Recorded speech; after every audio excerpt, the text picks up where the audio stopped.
I think the first thing that you look at when you're analyzing an event of this nature are the people that are behind it. And for us, it's all about a partnership. And we know we're very comfortable in what we bring to the table, but we also know everything that we don't know about partnering and being a part of an event that we may not be as familiar with. So that was number one. And the second is just the rise of the energy around tennis and entertainment and live event and all of that, that it all kind of was coming together for us to see this event that has, became an HP 500. So that gave the upscale to the event that we felt like, okay, we can jump on this bandwagon, and we think we can help you take it to another level.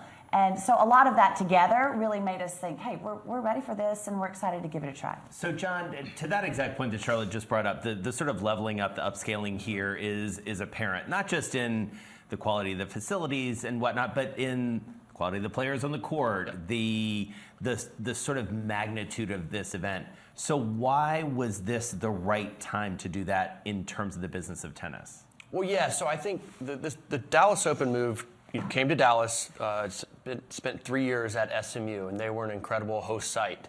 But the tournament, I think fortunately for everyone, sort of outgrew SMU. And the ATP saw the success that our tournament had there at SMU, and the capacity of the center court there was only like 2,500 seats. And so they awarded Dallas an ATP 500 level sanction.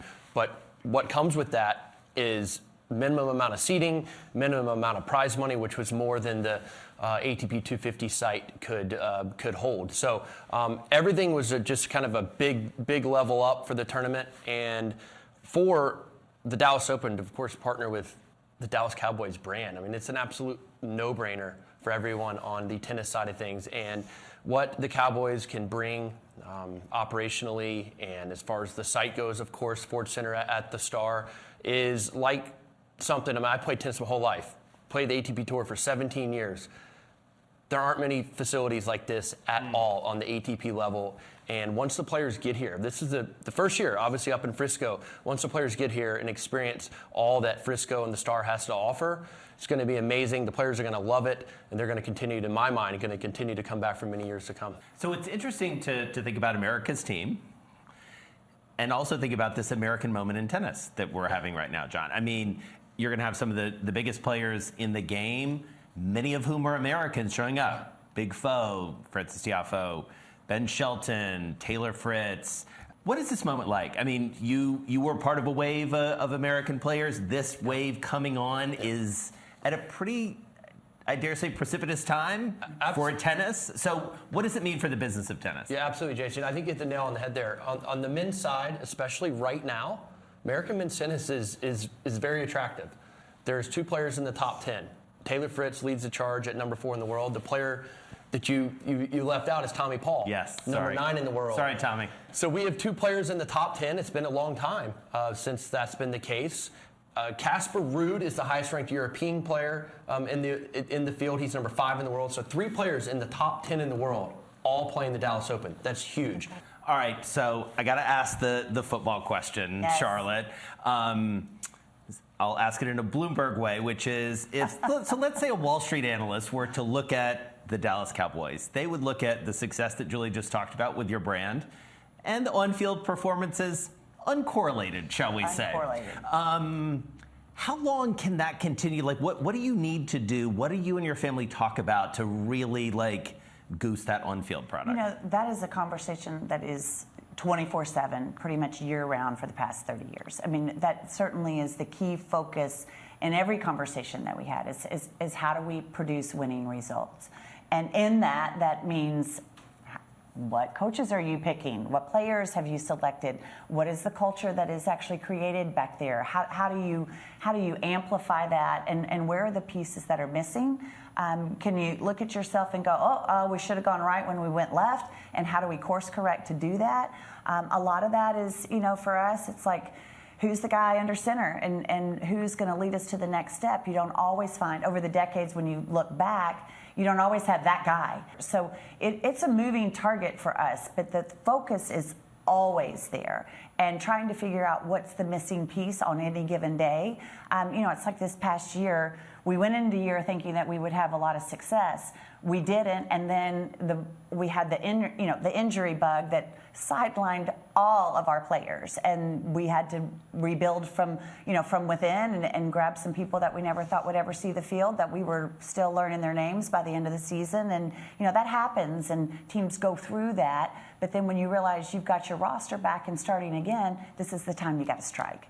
So it is all of the focus, all the things. What do we do to make Dak play better? What do we do to make our defense gel again? And how do you create that energy and that culture? And we think that we've done that with our new selection for our head coach. Yeah, so just talk a little bit about that, because that's the biggest talent. I mean, aside from the guy under center, the biggest choice you make is the guy who's calling the plays. When you don't have success one season, you have a choice. You're going to blow everything up, or are you trying to hang on to some things and just fill the things where there is a void? And I think for us, it was really about, this is not the time where you blow everything up. We've got a major investment in our quarterback. We believe in him. We've got major investment in CeeDee Lamb, and we believe in him. We're about to look at another major investment in Micah Parsons on the defensive side of the ball. So you can't afford to go just blow it up. So you have to have some consistency while still affecting change where you need it. And we felt that Brian Schottenheimer did just that, because he knows everybody that's back there. He knows our sore spots. He knows our challenges and our opportunities. And we felt like that was the best way to kind of keep some consistency, yet be prepared to make the next step forward and make change where he needs to. And in the meantime, with this all going on, now your practice field is filled with tennis courts. Back to the tennis of all of this, Now your practice Julie's field. like, no one cares about the Cowboys around here. Come on. But right, I'm in Dallas. Everybody cares about the Cowboys around here. The champagne problem everyone wants to have is the Cowboys in the Super Bowl and the tennis tournament needing your facilities and your team needing to practice. Wouldn't that be great? It's not the case this year. I don't know if all the tennis people would love that. Of course, everyone wants Cowboys, but I don't know how that would work out, if that would be the case. But hopefully, it can be in the future. Before we wrap, I do want to ask one quick question about the business of tennis to you, John. And again, like you guys break it down really nicely on your pod. The question that comes to everyone who loves the business of tennis is, will there be a consolidation of the tours, ATP and WTA? WTA obviously being the women's side, ATP being the men's side. Yeah. Is that coming? Should it happen? Like, what's your read on that? I can't say with any certainty if that's going to happen. I have heard that. There's been some momentum there for a long time. Even back when Roger Federer was playing, he was sort of promoting that idea. It hasn't come to fruition yet. There are a lot of combined events as it is right now, but the tours are not necessarily combined. Yeah. So I think that could be something that would grow the game as a whole. And it's something potentially, maybe, I think, but the calendar would have to work out for Dallas to grab a women's event as well at the same time as the men's event. I think that's something to shoot for, ideally down the road, because obviously the Ford Center can host that, no problem at all. But we'll see if the tours do merge.